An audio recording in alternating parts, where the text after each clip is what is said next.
지난 주간에는 장마로 인해서 갑자기 내린 폭우로 전국 곳곳에 큰 물난리가 일어났습니다. 물론 나름대로 뚝도 쌓고 큰 물에 대비해서 이렇게 준비도 했지만 그러나 예상치 못한 또 어려움, 많은 또 수재민들과 사상자들이 발생했습니다. 작년 겨울에는 화마로 인해서 강원도에 큰 불로 많은 피해를 입었죠.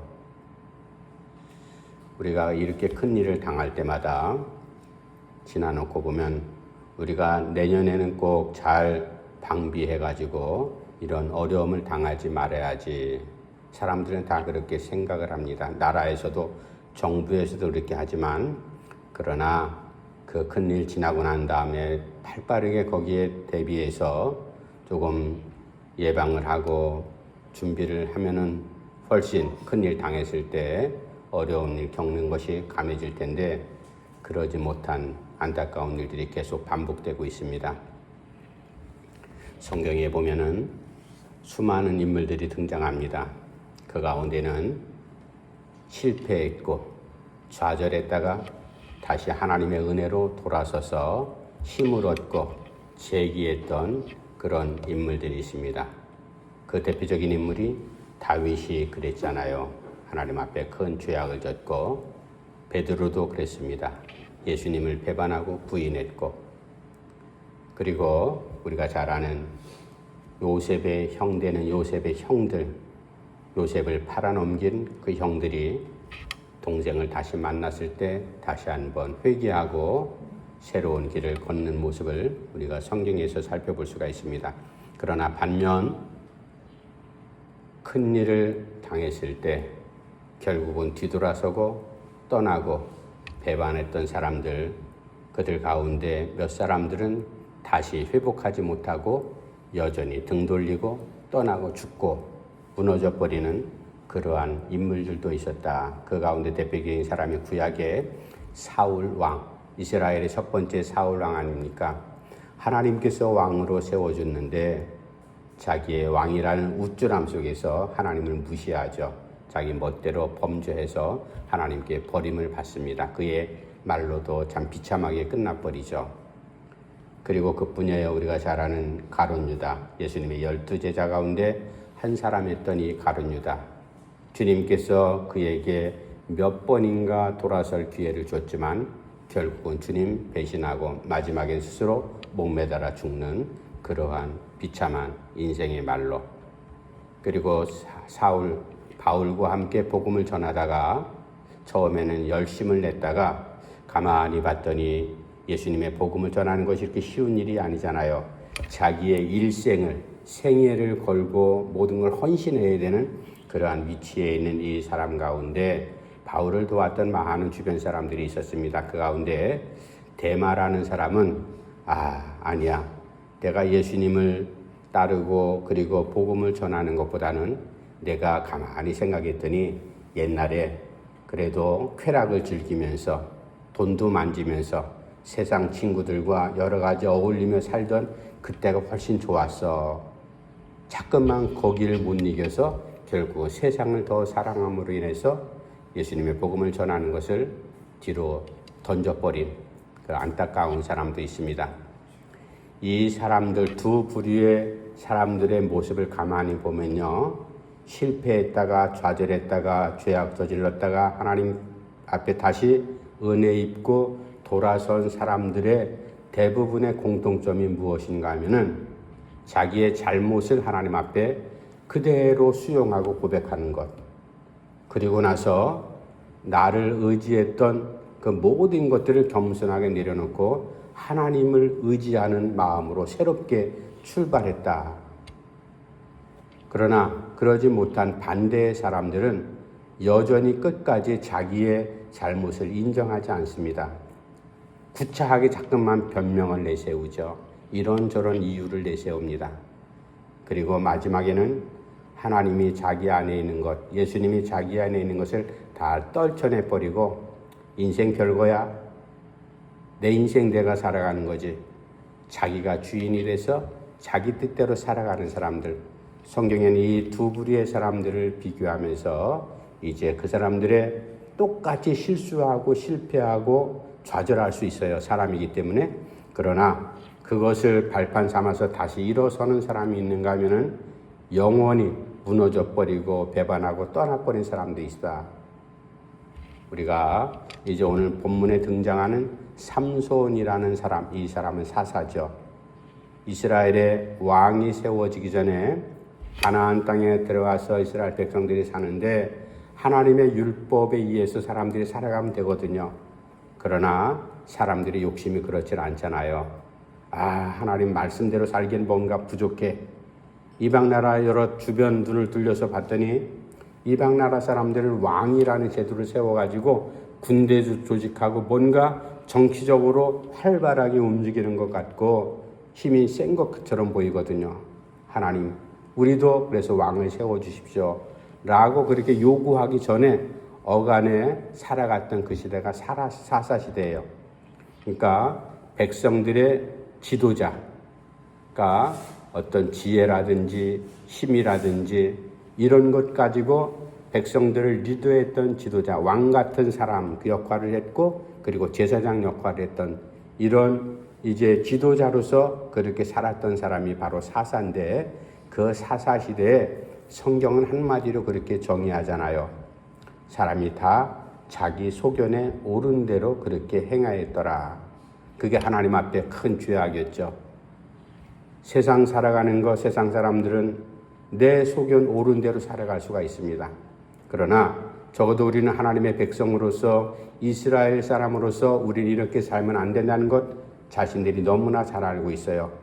내 생각이 내 고집이 내 뜻이 이렇다 할지라도 그 뜻 앞에 하나님의 뜻이 먼저잖아요. 하나님께서 나에게 무엇라고 말씀하시는가. 그래서 하나님의 뜻에 의해서 살지 않고 내 소견에 옳은 대로 살았더니 모두에게 자유를 주면 사람들이 다 자율성을 가지고 자유롭게 정말로 잘 할 것처럼 처음에는 시작은 그럴듯하게 해요. 그러나 작심삼일이라고 한 서너 시간 지나고 3일 지나면요 완전히 난장판이 돼버리고 맙니다. 이게 사람들의 삶 아니겠어요. 삼손도 그런 부류의 한 사람이었습니다.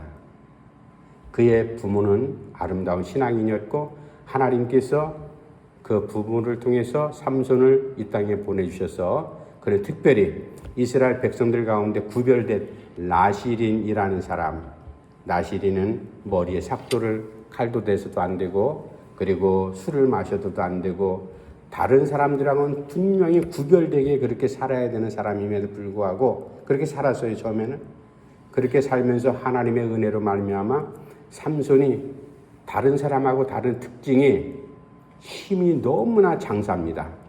뭐 강호동 이만기는 저리 가라 했을 정도예요.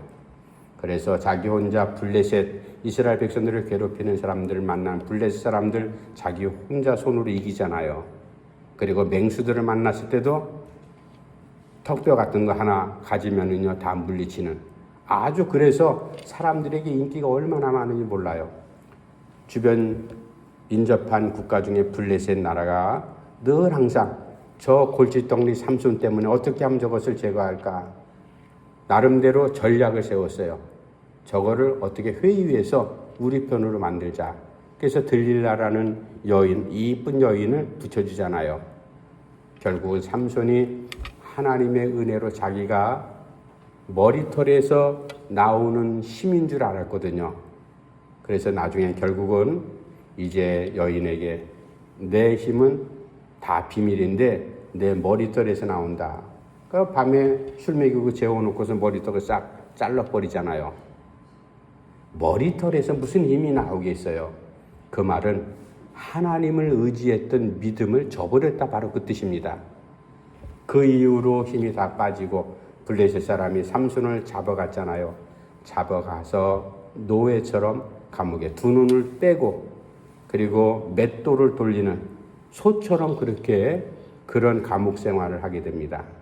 그때 삼손이 하나님 앞에 기도하죠. 하나님, 한 번만 더 나에게 힘을 주십시오. 오늘 본문 말씀에 나오는 그래서 삼손의 마지막 그의 인생 여정, 그냥 하나님을 알지 못하는 사람들의 인생 여정이 아니에요. 그는 하나님을 경외하는 믿음의 사람으로서 신앙인이었습니다. 그래서 신앙인의 인생 여로.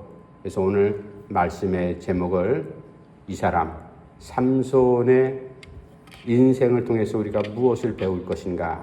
그래서 삼손이 마지막 죽기까지 이제 마지막 부분을 우리가 살펴보면서 그의 인생 여정 가운데서 우리 신앙인들이 공부하고 배워야 될 것이 무엇일까. 이제 말씀을 한번 상고하겠습니다.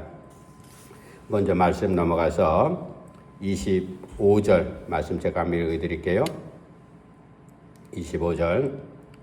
그들의 마음이, 그러니까 블레셋 사람들이 삼손을 잡으다가 즐거울 때 이르되 삼손을 불러다가 우리를 위하여 제주를 부리게 하자 하고 옥에서 삼손을 불러내매 삼손이 그들을 위하여 제주를 부리니라.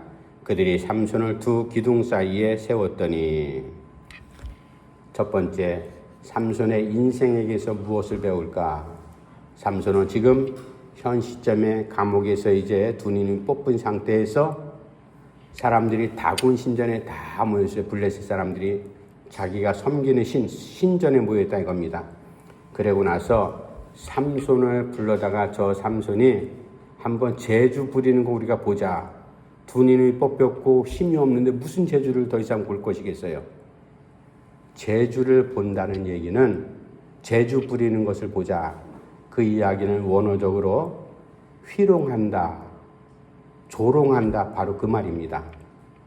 그러니까 하나님의 사람 신앙인으로서 믿음 없는 저 이방 사람 블레셋 사람들에게, 세상 사람들에게 조롱당하는 삼손의 마지막의 인생, 여기서 무엇을 배울 것인가? 우리가 곰곰이 생각을 해야 될 겁니다. 그렇게 힘센 장수로서, 사사로서 이스라엘 백성들 전체를 리드했고 블레셋 누구도 무서워하지 않았던 이 삼손이 저렇게 초라한 모습으로 지금 다곤 신전 많은 군중 앞에 서서 재롱을 피워야 될 그런 시점에 있습니다. 이 얼마나 고통스러운 일일까? 성경은 사실 삼손 두 눈 뽑혀서 이제 쇠사슬에 끌려가지고 나오는 그런 삼손의 모습을 블레셋 사람들이 보면서 막 환호를 지르고 우리가 이겼다. 저 이제 이스라엘은 끝났다. 저 삼손의 꼬라지를 봐라. 얼마나 비참하냐. 삼손만 조롱하는 게 아니었어요. 신전에 모인 사람들은 자기들의 다곤, 그 다곤이 우리에게 승리를 줬다. 힘센 저 삼손을 우리에게 끌어다가 지금 이 비참한 모습을 우리에게 보여주고 있다.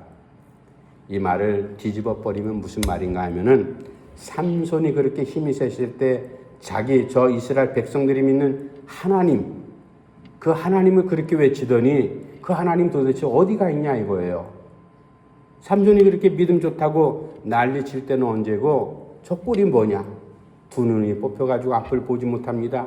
한 작은 소년에게 이끌려서 그냥 이렇게 저렇게 움직일 뿐이죠. 신전에 모인 블레셋 사람들이 큰 소리로 외칩니다. 저 삼손, 바보 같은 저 삼손이 마지막 죽기 전에 재롱 피우는 모습이라도 보자. 하나님을 우롱한다 이 말입니다. 우리가 이 상황을 곰곰이 생각하면서 우리가 신앙생활하는 동안에 우리의 신앙 때문에, 잘못된 모습 때문에 세상 사람들로부터 손가락질 당하거나 조롱당하는 그러한 일이 생길 때가 간혹 생깁니다. 우리도 사람이잖아요. 모두가 다 그렇습니다.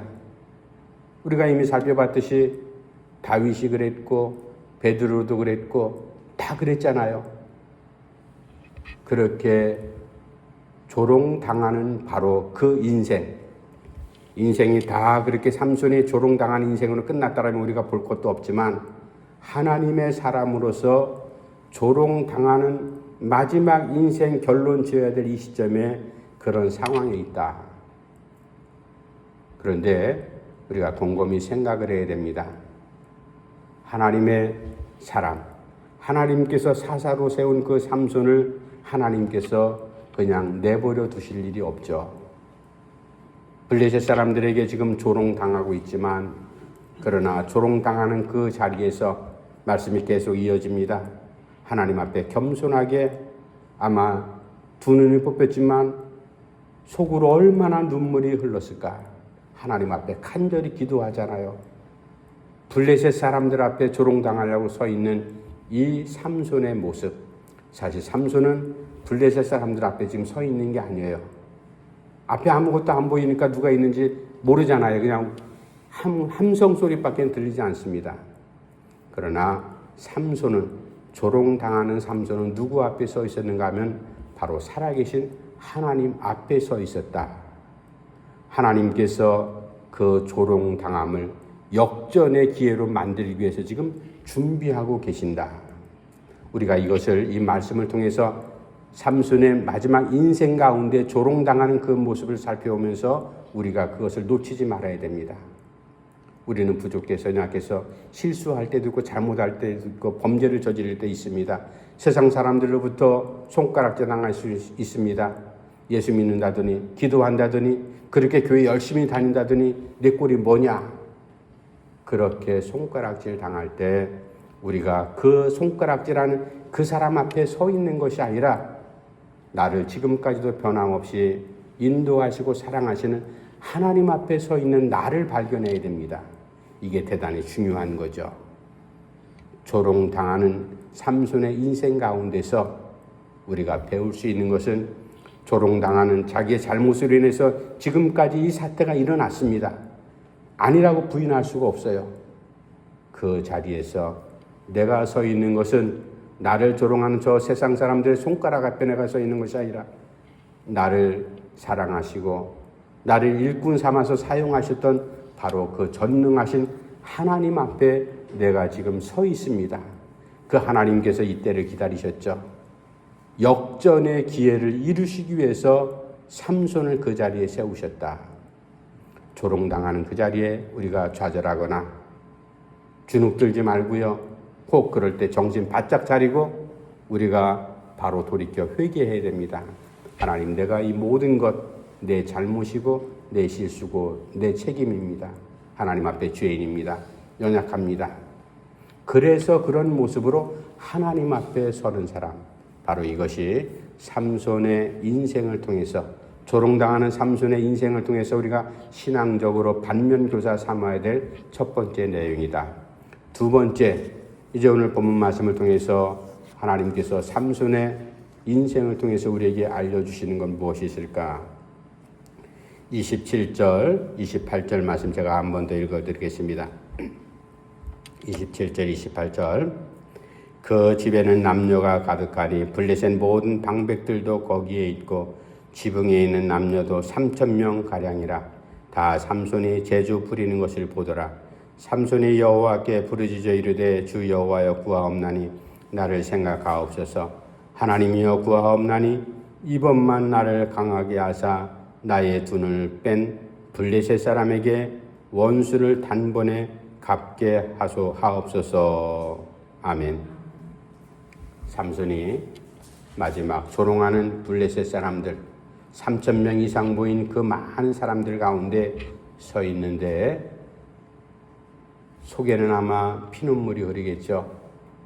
그러면서 하나님 앞에 겸손하게 기도합니다. 삼손다운 기도가 아니죠. 자신의 무능함을, 자신의 처절한 잘못은 하나님 앞에 그대로 다 내려놓습니다. 숨길 것도 없어요. 그러면서 기도하는 내용, 뭐라고 기도합니까? 하나님, 나를 생각하고 나를 기억하사 나를 불쌍히 여기사, 바로 그 말씀이에요. 내가 하나님께 기도하면서 어릴 때부터 자라났고 사사로서 역할을 잘 감당했는데 하나님, 그거 아시지 않습니까? 나를 버리지 마시고 나를 기억하옵소서. 한 번만 더 기회를 주십시오. 이번만 한 번 더 나에게 힘을 주십시오. 삼손이 하나님 앞에 그렇게 기도하고 있다. 기도는 우리가 지난주에도 말씀 살펴봤듯이 쉬지 말고 기도한다는 것.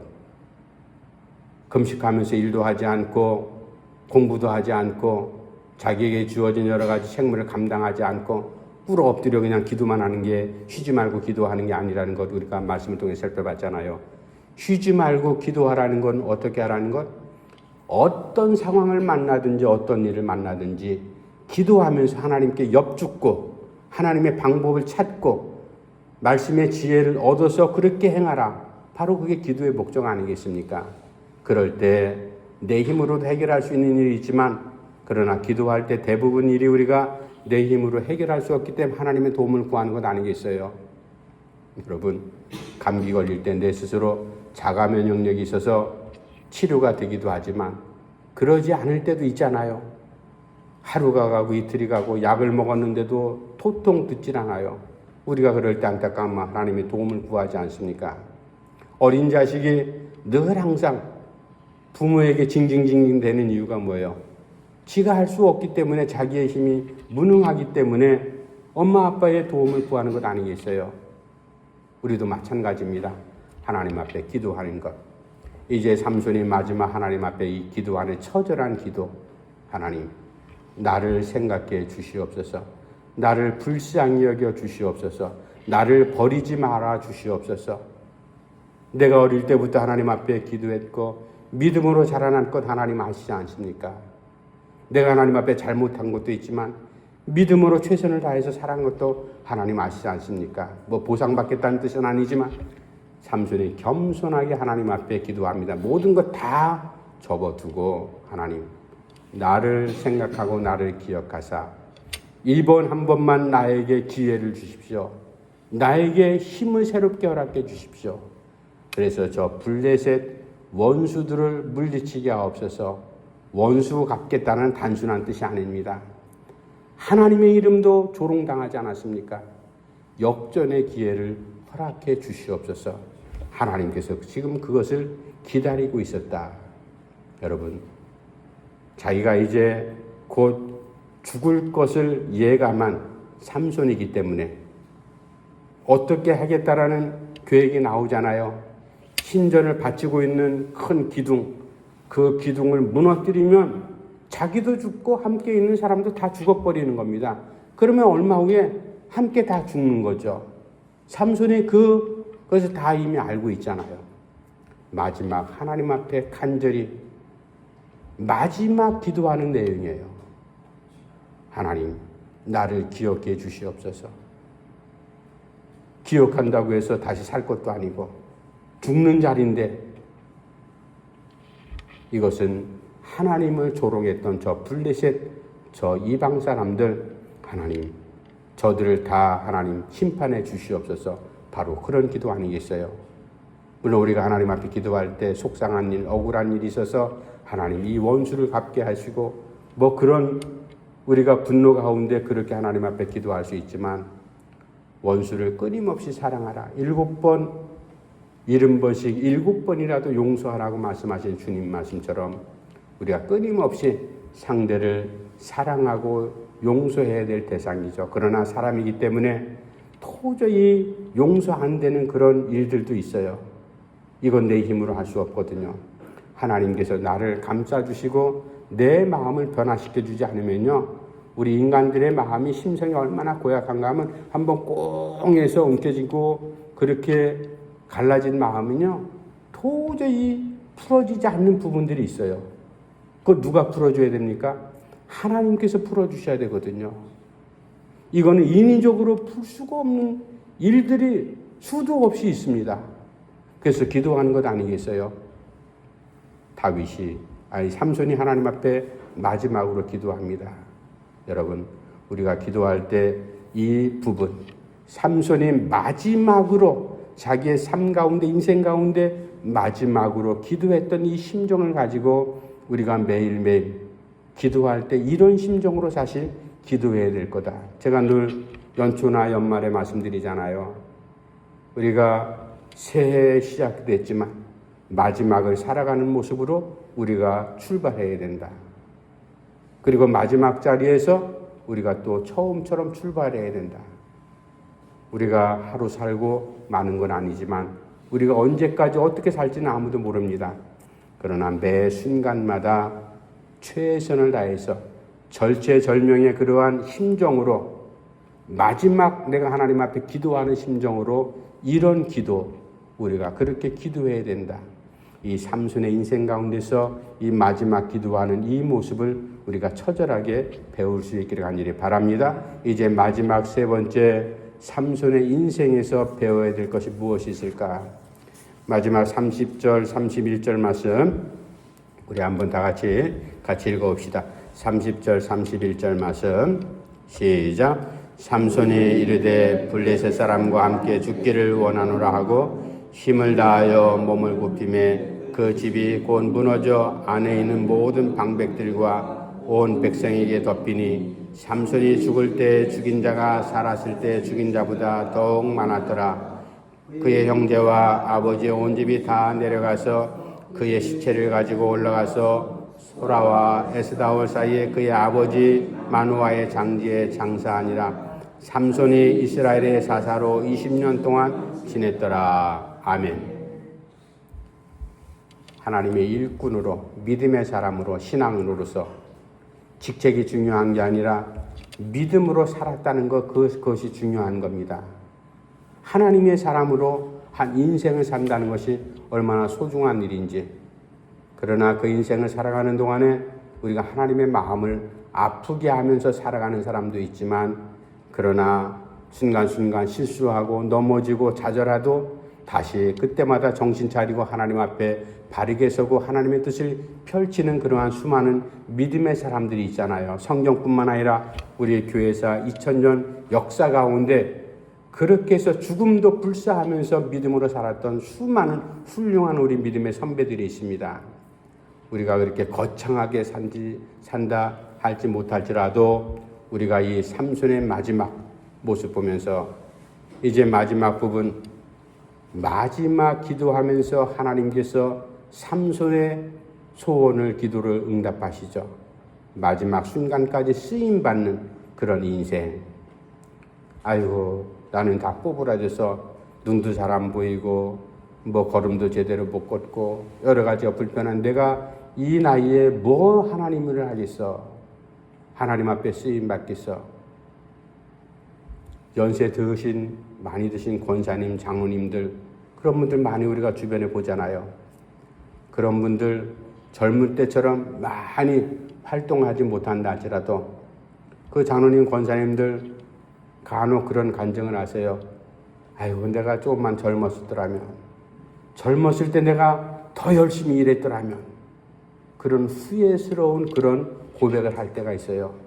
여러분 지나간 것 우리가 돌이킬 수가 없습니다. 지금 있는 자리에서 있는 형편에서 최선을 다하는 것이 가장 중요한 겁니다.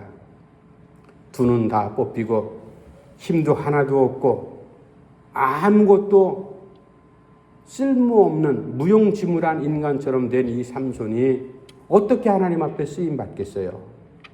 마지막 하나님 앞에 쓰임받는 모습. 하나님 나를 기억하사 나에게 한 번만 더 힘을 주십시오. 그래서 다곤 신절을 큰 기둥을 껴안고 무너뜨리잖아요. 성경은 이렇게 말씀합니다. 살아있을 때 삼손이 물리친 사람보다 삼손이 죽는 순간 그날 삼손에 의해서 죽은 사람이 더 많았더라. 하나님께서 블레셋 사람 구약에 보면 전쟁이 무자비하게 전쟁이 치러집니다. 인정사정도 없는 것처럼 하나님을 알지 못하는 사람들 하나님께서 하나님의 사람을 통해서 하나님의 역사를 이루어 나가는데 한 역사의 한 귀퉁이라 할지라도 쓰임받는 존재가 될 수 있다면 우리 교회에 그리고 우리 가문에 우리 신앙의 자리에서 여러분들이 하나님 앞에 쓰임받는 일꾼으로 인생으로 존재로 살아갈 수만 있다면 그것보다 더 큰 기쁨이 어디 있겠습니까? 오늘 본문 말씀 삼손의 인생을 통해서 우리가 배워야 될 것 중요한 것들이 있습니다. 첫 번째는 조롱당하는 삼손의 그 자리에서 삼손이 취하는 행동을 우리가 배워야 될 겁니다. 우리는 수시로 세상 사람들로부터 뒷소리도 듣고 손가락질 당할 때도 조롱당할 때도 있습니다. 그럴 때마다 조롱하는 사람들의 손 앞에 선 것이 아니라 나를 붙잡고 계시는 하나님 앞에 나의 겸손하게 내 잘못을 고백하고 회개하는 그 자리에서 하나님 앞에 서 있다라는 믿음으로 살아가는 것이 가장 중요하다. 두 번째는 기도하는 인생. 하나님, 마지막 있냐? 내 인생에 정말로 삼손은 마지막 기도가 됐잖아요. 마지막 기도하는 것처럼 우리가 간절하게 처절하게 기도할 때 하나님께서 하나님의 방법으로 응답하신다. 그리고 마지막 세 번째, 나 같은 존재가, 이 무능한 존재가 뭐 하나님 앞에 쓰임받을 게 있을 것인가? 나는 그렇게 생각할지 몰라도, 세상 사람들은 나를 보고 이렇게 판단할지 몰라도 하나님께서는 절대로 그렇게 생각하지 않습니다. 우리 인생 한 사람 한 사람, 우리 성도 한 사람 한 사람을 귀한 걸작품으로 이 땅에 보내주셨는데 하나님께서 꼭 필요한 일들이 분명히 있습니다. 우리는 깨닫지 못하지만 내가 꼭 하나님 앞에 필요한 인생으로서 그렇게 넉넉하게 살아가는 우리의 삶이 꼭 되기를 간절히 바랍니다. 기도합시다. 하나님 아버지, 은혜를 감사함 드립니다.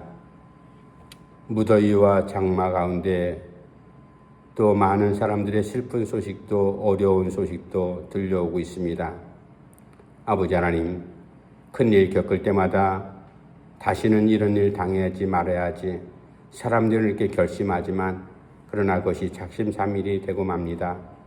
아버지여, 저희들의 모든 신앙의 걸음, 지금까지 달려온 인생의 신앙의 역사를 하나님 아시지 않습니까?